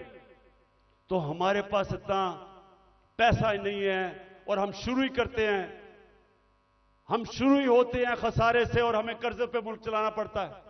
यह पहला मसला है। दूसरा मसला है कि जो डॉलर्स मुल्क में आते हैं उससे बहुत ज्यादा डॉलर्स मुल्क से बाहर जाते हैं। हमारे पास डॉलर की कमी है, जिसको करंट अकाउंट डेफिसिट कहते हैं। हमने कभी माजी में कोशिश ही नहीं की अपनी एक्सपोर्ट्स बढ़ाने की। जो भी मुल्क तरक्की किया है, ईस्ट एशिया, चाइना, सब ने अपनी एक्सपोर्ट्स बढ़ाई हैं। एक्सपोर्ट्स बढ़ाती है तो डॉलर आते हैं। हमने कभी कोशिश ही नहीं की। हमारी इंपोर्ट्स बहुत ज्यादा हैं। तो अब मैं आपको बताऊं कि ये दो हमारे खसारे हैं। एक की वजह से रुपए पे प्रेशर पड़ता है, रुपया गिर जाता है। रुपया गिरता है, महंगाई होती है, महंगाई होती है, गुर्बत होती है। और दूसरी वजह से कि हम सारा वक्त, क्योंकि हम टैक्स ही कितना नहीं इकट्ठा करते, सारा वक्त हमें मसला पड़ा रहता है। हम बैंकों से और पैसे लेते हैं, उसके ऊपर सूद होता है, तो हम इधर फंसे हुए हैं। तो इसके लिए सबसे पहले पाकिस्तान के अंदर एक उस तरह की सर्जरी करनी पड़ेगी। मुल्क का गवर्नेंस सिस्टम ठीक करना पड़ेगा। उसके लिए रूल ऑफ लॉ लाना पड़ेगा। मुल्क की एनवायरनमेंट चेंज करनी पड़ेगी। जिस तरह हम गवर्नमेंट चलाते हैं बिल्कुल चेंज करना पड़ेगा। और जो हमने डॉलर मंगवाने हैं मुल्क के, जरा गौर से सुने, मैं आखिर में पहुंच रहा हूं। डॉलर कैसे आएंगे? एक्सपोर्ट्स बढ़ाने में तो टाइम लगेगा। एक तरीका है डॉलर लाने का, ये जरा गौर से सुन लें। और आज बैरूनी मुल्क पाकिस्तानी भी सुन रहे होंगे, मैं उनको भी बताना चाहता हूं कि देखिए, मैं बड़ी देर से एक ही बात कहता हूं कि सबसे बड़ा असासा पाकिस्तान का बैरूनी मुल्क पाकिस्तानी है। उनके पास जो डॉलर्स पड़े हुए हैं, अगर हम अपना गवर्नेंस सिस्टम ठीक कर लें, हम अपना रूल ऑफ लॉ ठीक कर दें, हम इस मुल्क के अंदर एतमाद अपने सिस्टम में ले आए कि अगर वो अपना सरमायाकारी करते हैं पाकिस्तान में, तो हमारा जो अदलिया का निजाम है, जो हमारा गवर्नेंस सिस्टम है, वो उनके सरमाए की हिफाजत करेगा। मैं आपको फिगर्स बताता हूं। 18,000 अमेरिका के अंदर पाकिस्तानी डॉक्टर्स हैं। फिर से सुन लें, पाकिस्तानी अमेरिकन डॉक्टर्स अमेरिका में 18,000 हैं। आपको पता है कि उनकी टोटल वेल्थ कितनी है? 18,000 पाकिस्तानियों की वर्थ कितनी है? 200 अरब डॉलर। 200 अरब डॉलर जो IMF के पास हम घुटनों के ऊपर हैं, हम 6 अरब डॉलर मांग रहे हैं। 200 अरब डॉलर 18,000 पाकिस्तानी अमेरिकन के हैं। हमारे जो 10 पाकिस्तानी अमेरिकन टॉप बिजनेसमैन हैं, सिर्फ 10, आपको पता है उनके पास उनकी वर्थ क्या है? 25 अरब डॉलर। 25 अरब डॉलर। तो 6 अरब डॉलर के पीछे हम आज IMF के पीछे हैं। आपको पता है कि इस मुल्क से सिर्फ दुबई में, यह ब्लूमबर्ग की रिपोर्ट है कि इस मुल्क से सिर्फ दुबई में चंद सालों में पाकिस्तानियों ने कितनी प्रॉपर्टी ली है? 10.4 अरब डॉलर। यह ब्लूमबर्ग की रिपोर्ट है। तो पाकिस्तानी अमीर हैं, मुल्क गरीब है। और इसके लिए हमने वो सिस्टम बनाना है। जब तक वो माहौल नहीं बनेगा जिसको एनेबलिंग एनवायरनमेंट कहते हैं, हम इनका पैसा नहीं ला सकते। ये अभी तक सिर्फ प्रॉपर्टी में पैसा लेते हैं, प्लॉट्स लेते हैं, लेकिन जब तक वो सरमायाकारी पाकिस्तान में नहीं करेंगे, हम इसी तरह ही घुटनों के ऊपर रहेंगे। जिस वक्त हमने अपना सिस्टम ठीक कर लिया, उन्होंने सरमायाकारी शुरू कर दी पाकिस्तान में, आप यकीन करें कि वो उनको देखते हुए सारी दुनिया से सरमायाकारी आएगा। यहां जो चाइना कैसे ऊपर गया? चाइना ने सबसे पहले अपना सिस्टम ठीक किया, उसके बाद जो बैरून मुल्क चाइनीज थे वो वापस आए, उन्होंने सरमायाकारी की। जब उन्होंने की, जब सरमायाकारी शुरू हुई तो वो इस तरह है कि जिस तरह शहद के ऊपर मक्खियां आती हैं, सारी दुनिया से सरमायाकार आ गया। 30 साल में चाइना किधर का किधर पहुंच गया, क्योंकि उधर लीडरशिप समझी कि जब तक हम अपने मुल्क का जो सरमायाकारी का माहौल है वो ठीक नहीं करेंगे तो सरमायाकारी नहीं आने लगी। तो पाकिस्तान में तो सरमायाकारी आती नहीं है, क्योंकि प्लॉट बेचारा ओवरसीज पाकिस्तानी लेता है, उसमें भी कब्जा हो जाता है। वो कौन फैक्ट्रियां लगाएगा यहां? तो ये मैं सबसे पहले कि हमने ओवरसीज का पाकिस्तानियों का पैसा लेना, एक प्लान बनाया हुआ है हमने, कैसे उनकी इन्वेस्टमेंट लेके आनी है। तो ये पूरा एक प्लान बनेगा कि कैसे गवर्नेंस सिस्टम ठीक करनी है। 3.5 साल में हमें पड़ी, शुरू में तो हमें समझ ही नहीं थे कि क्या हालात है। तो इंशाल्लाह एक तो वो पहले, फिर दूसरा हमने पाकिस्तान के अंदर लॉन्ग टर्म, मिडिल और लॉन्ग टर्म प्लानिंग, एक्सपोर्ट्स, एक पूरा मुल्क को लगाएंगे एक्सपोर्ट्स के ऊपर। एक्सपोर्टर्स को वीआईपी बनाएंगे। जो मुल्क में डॉलर चीजें बेच के डॉलर लेके आएगा उनके लिए सहूलतें देंगे। हमने दी थी और इसकी वजह से हमारी रिकॉर्ड एक्सपोर्ट्स थी जब हमारी गवर्नमेंट गिराई गई है। तो फिर एक्सपोर्टर्स को जब तक आप उनको वीआईपीज नहीं बनाएंगे, जिस तरह ईस्ट एशिया में बनाया था, जिस तरह इंडोनेशिया, मलेशिया, ये चाइना ने जब तक नहीं किया, एक्सपोर्ट्स नहीं बढ़ेंगी। हम तवज्जो नहीं दी कभी उसके ऊपर।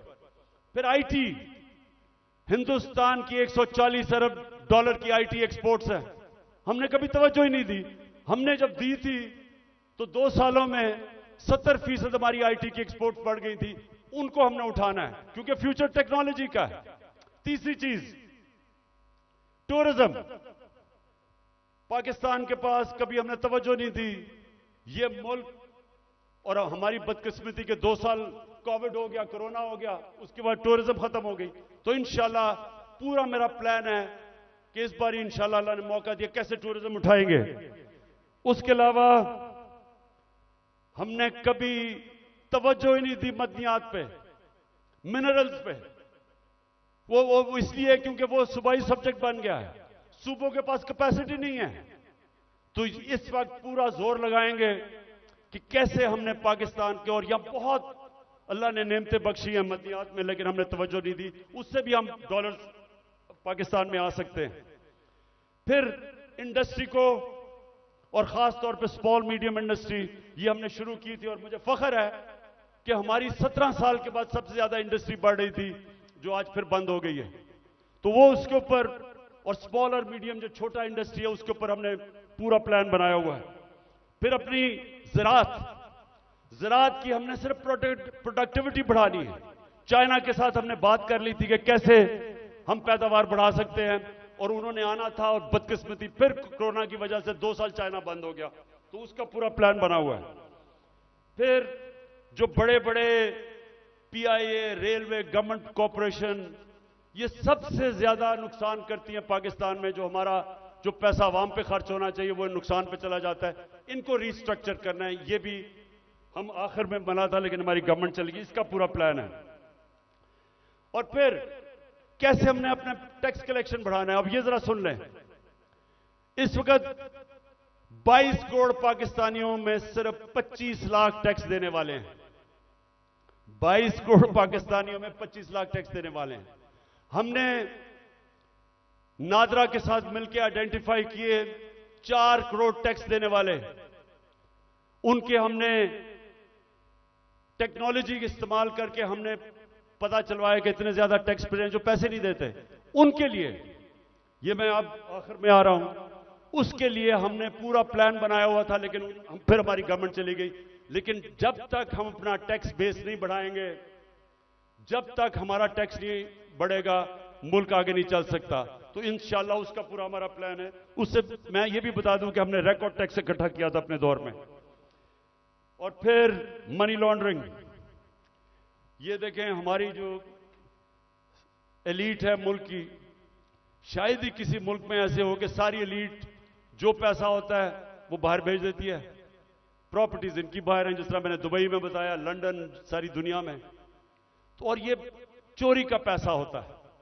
तो जब तक हम इसको कंट्रोल नहीं करेंगे, और ये होगा रूल ऑफ लॉ से, जितना हम अपना कानून तकड़ा करेंगे, हम इतना पैसा हमारा मुल्क से बाहर चला जाता है, डॉलर्स बाहर चले जाते हैं चोरी के, हमने वो रोकना है। आखिर में इस दौरान जो मुश्किल वक्त है, आज कमजोर तबका हमारा पिस गया, तनख्वाहदार हमारा पिस गया महंगाई की वजह से। तो हमने जो चीजें शुरू की थी उसका मैं आपको बता दूं कि सबसे पहले हमने हेल्थ कार्ड, जो हेल्थ इंश्योरेंस थी, कि हर लोगों के लिए 10 लाख रुपए के लिए हेल्थ इंश्योरेंस हर खानदान के लिए किसी भी अस्पताल में अपना इलाज करवा सके, वो सबसे ज्यादा जो बंद किया गया कई जगहों के ऊपर, वो फिर से हम शुरू करेंगे। क्योंकि ये आजकल के दिनों में, महंगाई के दिनों में, एक बीमारी हो जाती है घर में, सारा घर मकरूज हो जाता है। तो जो हेल्थ कार्ड है वो हमारा पूरा इनिशिएटिव है, और इंशाल्लाह वो नंबर 1 होगा कि हमने अब लोगों को कैसे तहफ़्फ़ुज़ देना है, सोशल प्रोटेक्शन कैसे करनी है। दूसरा, हमने सानिया निश्चित ने एक जबरदस्त प्रोग्राम निकाला है, और वो है हमने अब राशन देना है लोगों को। वो कैसे करना है? हमने अब पूरा डेटाबेस बनाया है। हमने देखा कि कौन कौन से खानदान, उनकी इनकम कितनी है जो मुश्किल में है। तो इसको कहते हैं टारगेटेड सब्सिडी। पूरा प्लान ये है कि उनको डायरेक्ट हम पैसा देंगे, ताकि जो गरीब लोग हैं उनको, जो कमजोर हैं, जो मुस्तक हैं, उनको डायरेक्ट पैसा मिले। आजकल के मुश्किल दिनों में उनको खाने पीने की इतनी चीजें महंगी हैं। तो एक ये पूरा प्रोग्राम हमारा बना हुआ है। फिर हमने नौजवानों को लोन्स देने हैं, सूद के बगैर कर्जे, ताकि वो अपनी बिजनेस शुरू कर दे। हमने कामयाब जवान में काफी किया था, लेकिन इंशाल्लाह उसको अब और आगे लेके जाएंगे। फिर घर बनाने के लिए, तनख्वाहदार तबकों के लिए हमने पहली दफा पाकिस्तान में घर बनाने के लिए हाउस फाइनेंसिंग शुरू की थी। सस्ते सूद के ऊपर कर्जे, यानी अगर, क्योंकि कैश तो लोगों के पास होता नहीं है, लेकिन जितने पैसे लोग किराए पे दे रहे हैं वही किस्त बन जाए और उसी में घर उनका हो जाए।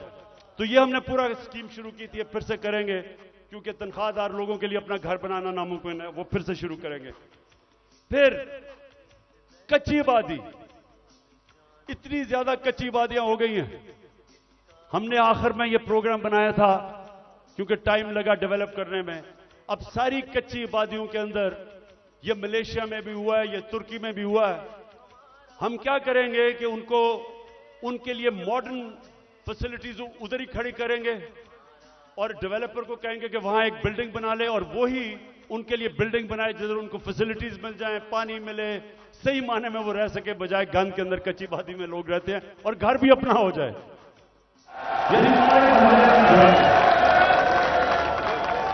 ये मेरा बड़ा देर से प्रोग्राम था, इस्लामाबाद में हम शुरू करने लगे थे, लेकिन देर हो गई। बाजवा साहब को इमरान खान बड़ा खतरनाक लग रहा था, इसलिए उसने काम कर दिया। हमें कैसे लोगों को रोजगार देना है? अगर ये फैसला आपके पास, वो रेहड़ी वालों के लिए जो हमने किया था, वो जरा दिखा दें लोगों को। हमने फैसला किया कि देखें, हम रोजगार तो दे नहीं सकते लोगों को, तो हमने लोगों के लिए रेहड़ियां बनाई। इस्लामाबाद में एक्सपेरिमेंट शुरू किया कि उनको बजाय लोग तंग करें, कोई उनको कॉर्पोरेशन वाले लोग उठा दें, कोई पैसे ले ले, जो छाबड़ियां लगाते हैं, तो हमने उनके लिए जबरदस्त रेहड़ियां बनाई, उनको एक जगह दी ताकि वो अपनी रोजी कमा सके। G11 मरकज के पास जा रहे हैं, रेडी पान यहाँ पर साफ प्रोग्राम के तहत।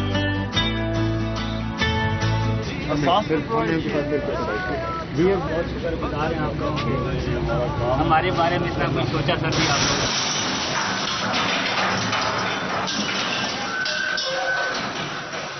जुल्म कर रहे हैं गरीब बंदों के साथ, जुल्म। हमारी गवर्नमेंट गई, जैसे हमारी गवर्नमेंट गई, उनको हमने अच्छी बड़ी रेडिया बना के दी, वो बेचारे अपने रोजी कमाना शुरू हुए। ये इंपोर्टेड हुकूमत ने वो सारी रेडियां आपके सामने खत्म की। देखिए न्यूयॉर्क आप जाएं, पता नहीं कितने आप में से लोग गए हैं, वहां हर जगह पे उन्होंने अपनी अपनी स्टॉल्स लगाए होते हैं सड़कों के ऊपर और रोजगार कमा रहे होते हैं, उनको इजाजत होती है। हम क्यों नहीं करते? वो बेचारे पॉश एरियाज के अंदर, इस्लामाबाद के ब्लू एरिया में नहीं जी, वो खास कोई लोगों का इलाका है जिधर बेचारा आम आदमी रोजी नहीं कमा सकता। तो इसके ऊपर भी इंशाल्लाह अब हमने प्लान बनाया हुआ कि सारे पाकिस्तान में आम लोगों को मौका दें, अपनी जगह बनाएं ताकि रोजी कमा सके, बच्चे पाल सके।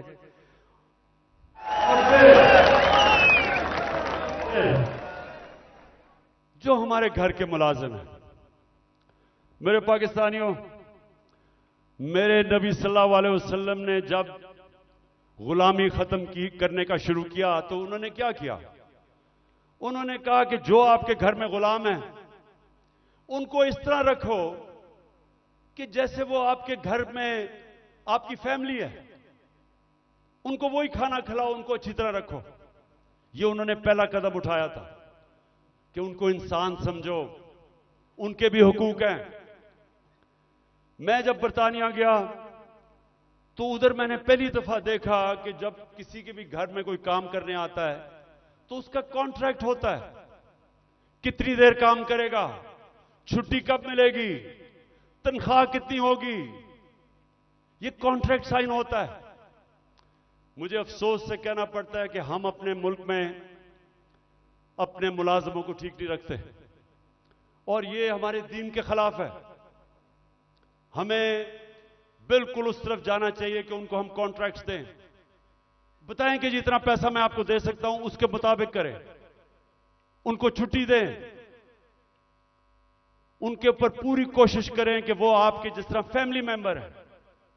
ये हमारे दीन का हिस्सा है और मेरी पूरी कोशिश है कि हमारे जो मुलाजिम हैं घरों में काम करते हुए उनको आहिस्ता आहिस्ता हम राइट्स दें, उनका ध्यान रखें। वो भी इंसान है और वो क्योंकि कमजोर हैं उनको बुरी तरह हम रखते हैं। और जिन मुल्कों को हम काफिर कहते हैं या हमारे दीन के नहीं हैं, आप हैरान होंगे कि कितनी इंसानियत है उनमें अपने मुलाजमों के लिए। आखिर में जी मेरे पाकिस्तानियों, मैं आज आपका खास तौर पर शुक्रिया अदा करना चाहता हूं कि इतनी रुकावटों के बावजूद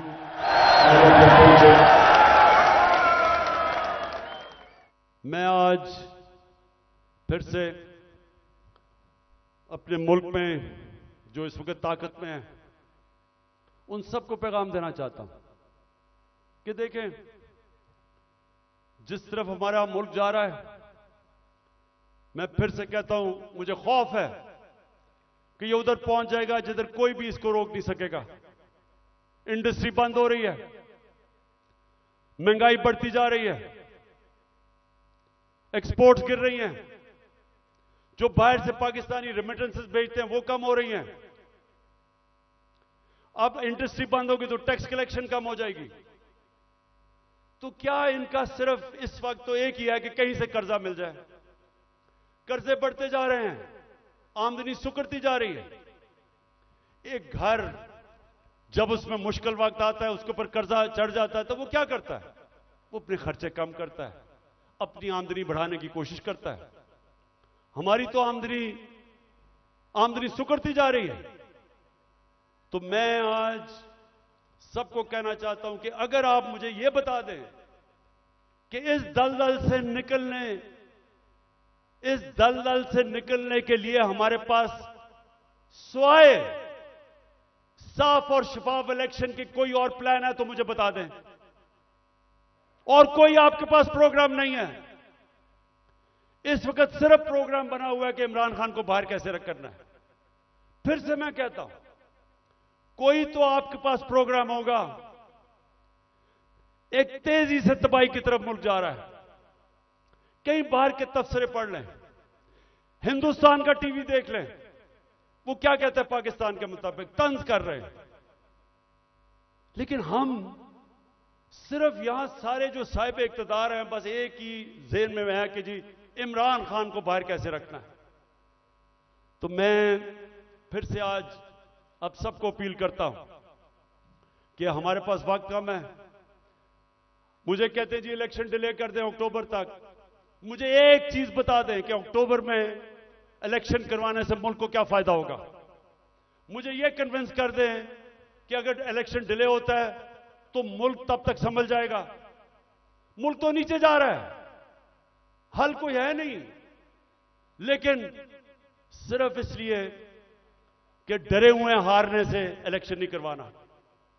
तो मैं अपनी सारी कौम को भी आज कहना चाहता हूं कि पाकिस्तानियों, आपने याद रखना है कि आपने किसी सूरत जालिम के सामने सर नहीं झुकाना।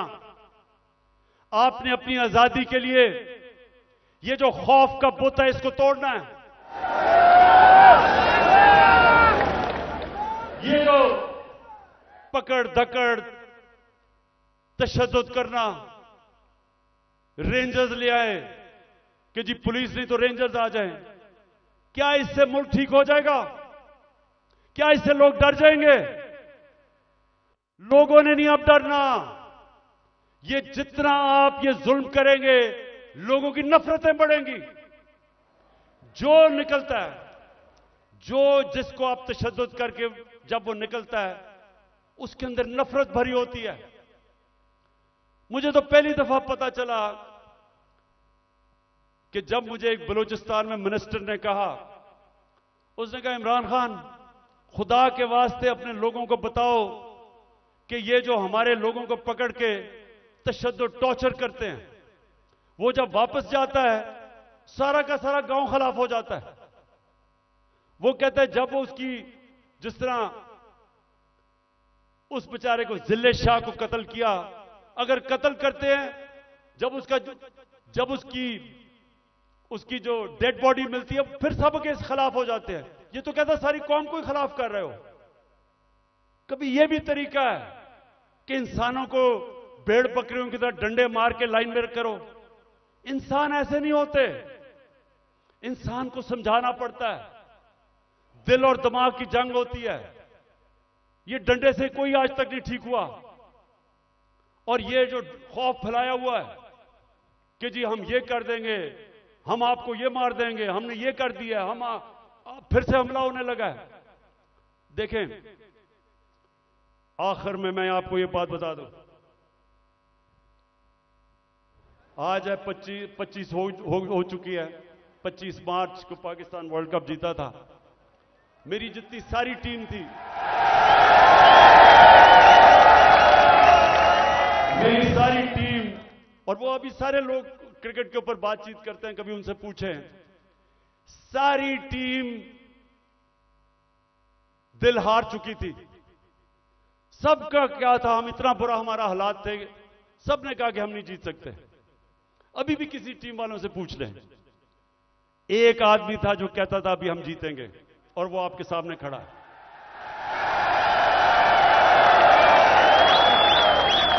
आखिरी गेंद तक लड़ने वाला कप्तान था मैं, और अभी भी आखिरी गेंद तक लड़ूंगा अपने मुल्क के लिए। मुझे किसी का खौफ है। अल्लाह कुरान में कहता है जो लोग ईमान ले आए अल्लाह उनके खौफ दूर कर देता है, खौफ से आजाद हूं। मैं सिर्फ अपनी कौम को तैयार कर रहा हूं कि जो अब आगे हमारे सामने चैलेंज है, वो जिस तरह अभी तक पाकिस्तान चल रहा था इस तरह हम चैलेंज नहीं जीत सकते। अब जो हम चैलेंज जीतेंगे जब पाकिस्तान एक कौम बन जाएगी, हम एक कौम बन के इस मुल्क को निकाल लेंगे इस दलदल से। जर्मनी और जापान तबाह हो गए थे सेकेंड वर्ल्ड वॉर में, दूसरी जंग अजीम में तबाह थे दोनों मुल्क, क्योंकि वो कौम थी। दोनों 10-10 साल में खड़े होकर अजीम पावर्स बन गए। ये जो चैलेंज है ये हम सिर्फ एक कौम बन के जीत सकते हैं, और कौम बनेगी जिसकी बुनियाद रखी जाएगी इंसाफ के ऊपर, कानून की हुक्मरानी के ऊपर। और इसलिए आखिर में हम अपनी अदलिया को आज पैगाम देना चाहते हैं कि कौम आपके साथ खड़ी है और आपने आइन की हिफाजत करनी है, और इंशाअल्लाह हम इंशाअल्लाह इस मुल्क को एक अजीम कौम बनाएंगे। पाकिस्तान जिंदाबाद।